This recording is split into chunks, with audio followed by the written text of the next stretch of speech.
Hey everybody, RockPaperMario here, and welcome back to Let's Play Final Fantasy V. In the last part, we did the Phoenix Phoenix Tower, and I suffered psychological trauma. I'm still suffering from it. I suffered psychological trauma, the extent of which I had hitherto not thought possible. It was crazy. You didn't even see a third of it. Like, I cut that video down to like something like 30 something minutes. I think it was actually something like an hour or 2 hours of pain or something like that. Like pro pain manager mode, that's what it was like. But anyway, we're here. It is the morning of Saturday the 26th of November. I have decided, like, I don't need to be messing about with these ladies anymore. You know, Faris can just go beast mode, and Lena can just go beast mode on their freelancer setups. I just don't care. There's nothing else that I need them to learn, you know, so we're going testing this whole Twin Lance thing so I can finally shut up about it, right? We're also but the weird thing was, I need to show you this. For some reason, I was able to equip 2 weapons on Lena without having to equip dual wield. I don't understand how that works. Like, I don't, maybe it's just because I mastered ninja that I just know it innately, but I think that's pretty crazy. So I have jump, and I also put time magic on her just because, like, what else was I going to push on her at the end of the day? I suppose first strike could be handy, or just have, like, find passages on there, but we'll keep the time magic for now just because it's useful. So yeah, and then Faris, I have time magic and summoning, obviously. Kryl, I still have red magic and blue magic, and Bart has this weird, I think, money thing and the rapid fire. So we are ready to take on the Fork Tower, and I'm hoping that things don't go as, like, miserably as they did in the Phoenix Tower, but I think it should be okay. I've got this place pretty much figured. This place has a gimmick, right? It's one of those, just like any of these dungeons, it's one of those gimmick dungeons, right? So basically we're going to be given a choice of going up the left. You know, one side will make you grow bigger and one side will make you grow smaller. The tablet that the 2 spells have to be taken at the same time, or the towers will fall. A second, I was going to make a joke. I shouldn't. It's like, on that, like, I think the only person who successfully pulled off a 9/11 related joke is Norm Macdonald. Like, that bit cracks me up every single time. Just when he has, like, the whole joke is just like a setup just for him to say that his brother was in northern Canada or something like that. I'm like, what the fuck? Anyway, we better split up and search for clues, gang, right? Split the party into 2 groups. So we want the heavy hitters to go to the right, as in the physical. Those that get physical. Those that let their body talk. Lena is also one of those who lets her body talk.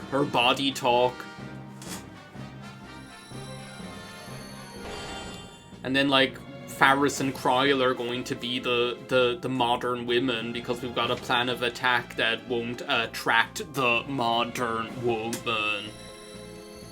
There's something about, like, the rhythm to that song. I was listening to it the other day randomly, that it's just like one of those songs where the lyrics and the rhythm are both, like, repetitive, if you know what it's hard to describe, but you know, it's like, you've got a plan of attack that won't attract the modern woman, like that. Like, it's the same like duration of note, but it's on the offbeat or something like that.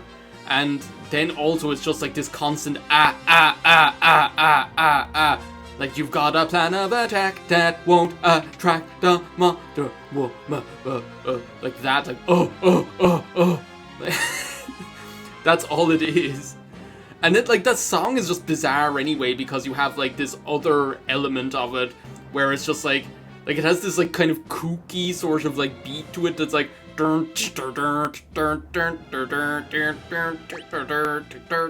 almost sounds like Earthbound music or something like that. Anyway, also, I think it's a good idea to have the reflect ring on these two girls, because as far as I remember seeing, the left tower that we're going up is the magic tower. That means woe betide you if you don't use magic on the enemies. You should only use magic.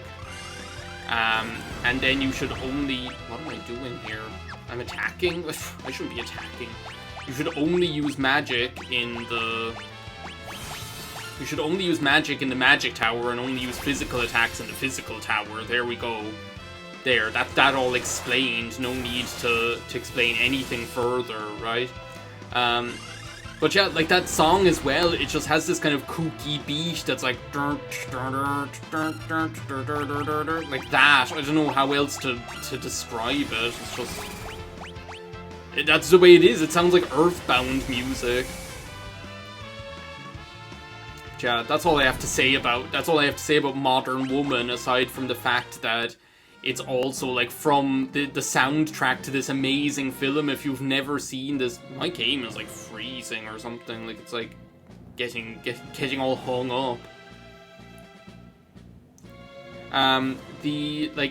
It's also like on the soundtrack to this amazing film. If you haven't, what the hell are you? This is another one of those voodoo hags from the cover of National Geographic. But yeah, it's from the soundtrack to this film called Ruthless People, where if you haven't seen it, it's definitely worth a watch. Like, Ruthless People is just like, it's just like a random comedy film. Like, I don't know how else to describe it. That's all it is like a random comedy movie, right? That's just like amazingly good. One, because you have a brilliant cast, namely like the two leading players are Danny DeVito and Bette Midler in the same film. Like, can you believe it? Danny DeVito and Bette Midler in the same film, right? And have we got to the top already? Harry, I've reached the top. Anyway, you have Danny DeVito and Bette Midler in the same film, first of all, as husband and wife, right? And what happens is, Danny DeVito... Like, no, Bette Midler is really rich, and that's why Danny DeVito married her, right? And then she gets kidnapped by these two putzes. That's the only word I can use to describe them. They're just putzes, right? They're like the equivalent of, like... They're like the kidnapper equivalents of the Wet Bandits, right? Just to bring up Harry and Marv again. And then, like... They think, oh, we can hold this rich broad for ransom, is probably a line from the film, but they're like, oh, we can Wonder Wand. What the hell is the Wonder Wand? Is it like the Wonder Years? Cast return, the weight +2. I don't know why I have like these attacking weapons on you. Why don't I have like some sort of Wonder Wand? No. Some sort of Wonder Wand on you. I should have the healing staff on you. That might even be convenient. I'll figure it out some other day. Sage's staff might be handy. But the thing is, like, that... It doesn't actually raise your magic attack. So actually, to be honest, what was the one up at the top there? Or the one down at the bottom. To be honest, that, like, whatever it's called, not Wonder Wand, there's Wonder Wand, and there's Healing Staff. Like, the Wonder Wand doesn't give you any benefit there whatsoever, so we might as well just take the Healing Staff, right? And then just give Faris some sort of shield. Like a flame shield. Now, how bad can that be? So yeah, they think like, oh, we can kidnap her and hold her for ransom and we'll get like a load of dough, right? Just to bring out all the terminology. Little do they know that Danny DeVito hates her and has like a life insurance policy or something on her, and he's like, this is great. If they actually kill her, then one, I don't have to pay the ransom, and two, I get a load of money. like or the inheritance or something like that. Oh my god, dueling knights. Let's finally try this jump strategy, please. And see if it actually does something, unless Bart's just, like, straight up kills them right off the bat. Well, he didn't. But maybe we can give Lena a chance to come home.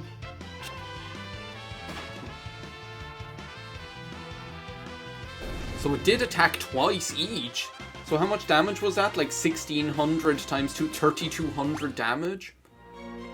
3,200 damage isn't bad, but like, what was she doing before? I'll leave her on it. I don't have time for this "are you smarter than a 10-year-old" shit right now. I'm trying to explain the plot of Ruthless People. But yeah, Ruthless People is like, so then it turns out that like Bette Midler is there with the two putzes, right? She's like, look at these guys. The hell? They're like voodoo hags from the cover of National Geographic.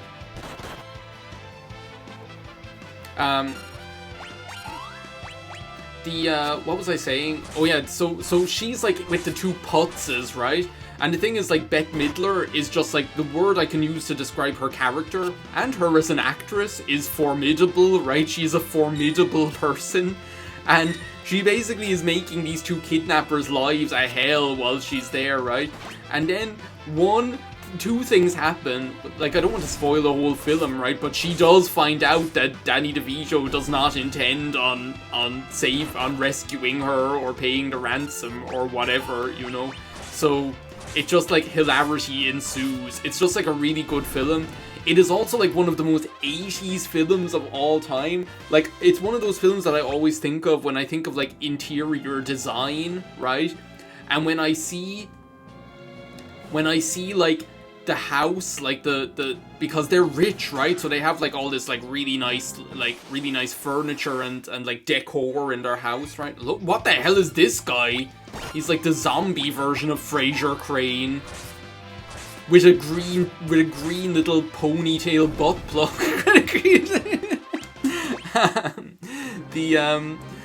Like, when I think of, like, so they're rich, so they have this really nice decor, and it is so, like, 80s new wave. Like, when you see the way that their mansion is decorated, it is crazy. So it's, like, one of those, like, films that I always think of when I think of, oh my god, the whole posse is here. It's one of those, oh, we could, like, straight up die here if we're not careful. But, it's one of those films that I, like, is he just, like, dodging everything? Bart, you're gone crazy. He just doesn't, they can't hit him. He's too good. But yeah, like, this is good. Look, 1,800 times 2. Whatever that is. 3,600 or whatever. Excuse me, game. Could we move on now, please? I'm worried about it, like, getting stuck. It's done this before. I feel like after this video, I'll have to, like, restart the computer or some shit. Can I, like, give Lena, like, just some, like, white magic as an ability, at least to use outside of battle? Just to, like, heal us up, you know? To live it up.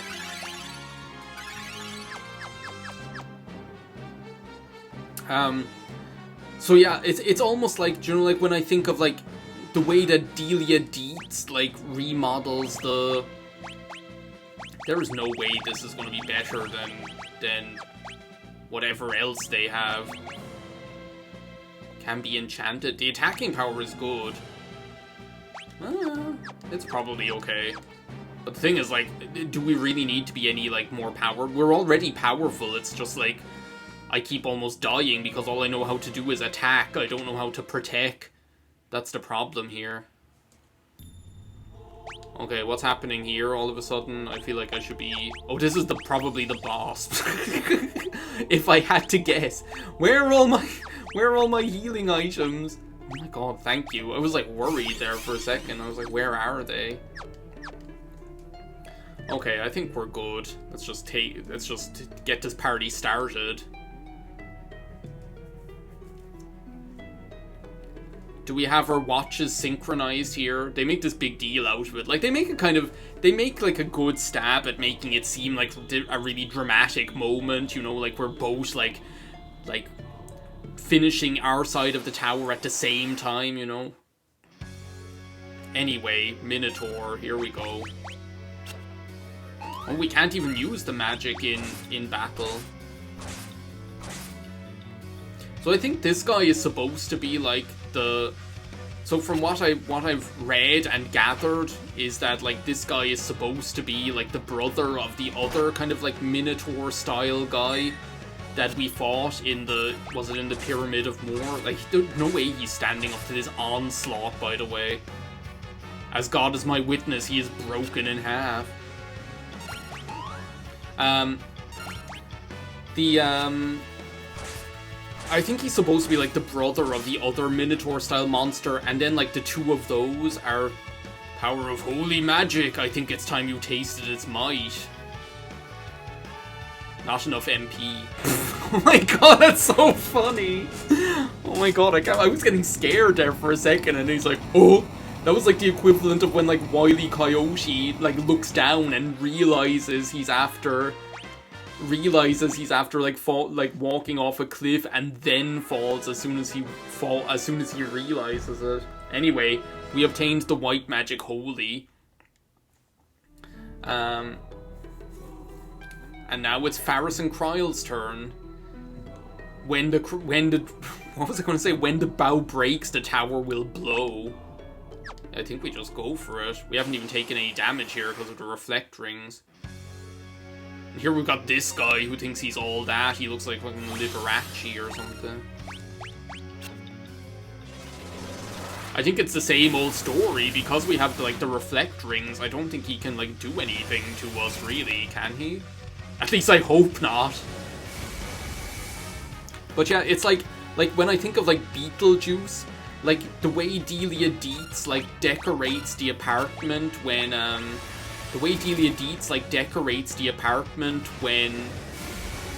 while like the two original owners, like Lydia's friends, the ghosts or whatever, Alec Baldwin and the other one, while they're in the afterlife, the way she decorates the apartment is always like, for me, like the epitome of like extra like early 90s kind of like style. It's just insane, like all of like the harsh angles, the monochrome colors, the grays, and kind of the emphasis on like colder materials and things like that is so straight, and like the abstractness and like expressionism of it all, like I don't know, it's just kind of crazy. But yeah, I kind of like films or like things like that in general where, oh, Flair. Well, thanks for the memories, Omniscient. Let's get you back to Jurassic Park or wherever you came from.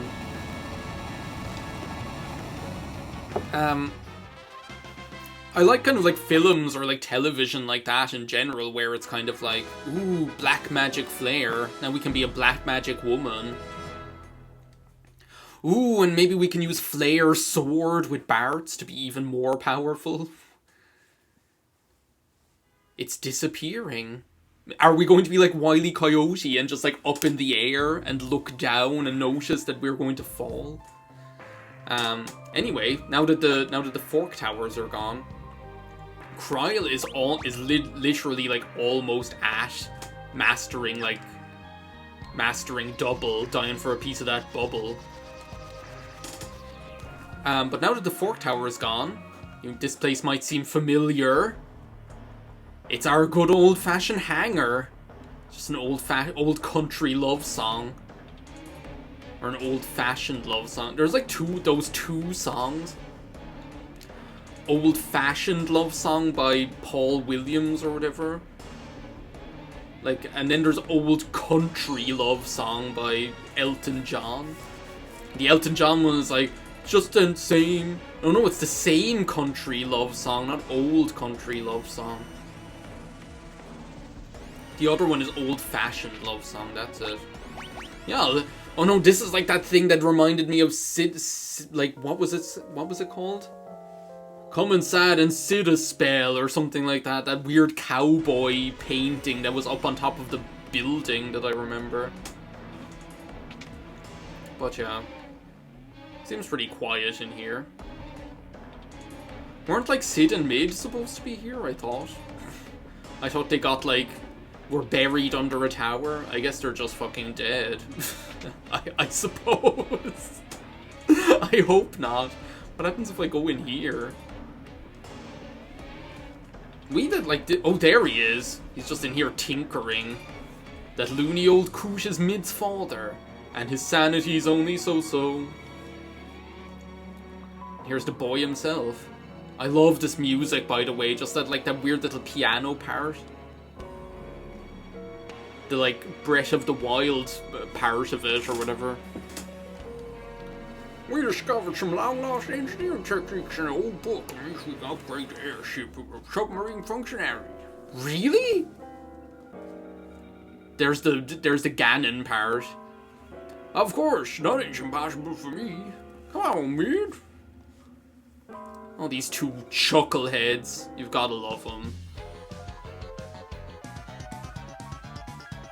Crazy old Maurice, Maurice old crazy, Maurice crazy old. Well, who the hell is ringing me? I'm not answering that now. I'm here at this heartwarming moment. You two really work hard. They work hard, they play hard. What does he mean he blames himself? He's just trying to insert himself into the story. Yeah, exactly.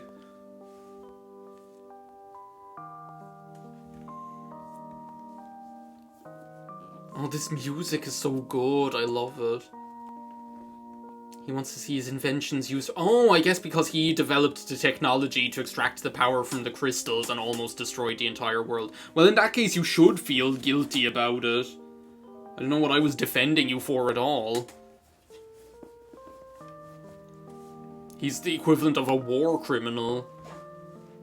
Press the confirm button. Why can't we just press the any key? Is it because there isn't any key?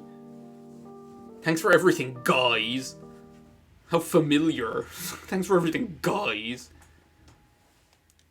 I can't fight for beans.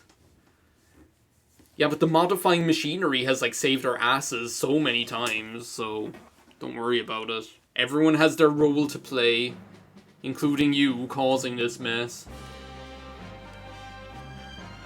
We can travel underwater. You know you can't cross the water, Truman. Let's turn around and go back home. Oh yeah, there's another tablet. Forgot about that. Take good care of your grandpa. Always take good care of your pets. So basically, we have we now have a vehicle that can travel pretty much anywhere we want. It is now a submarine.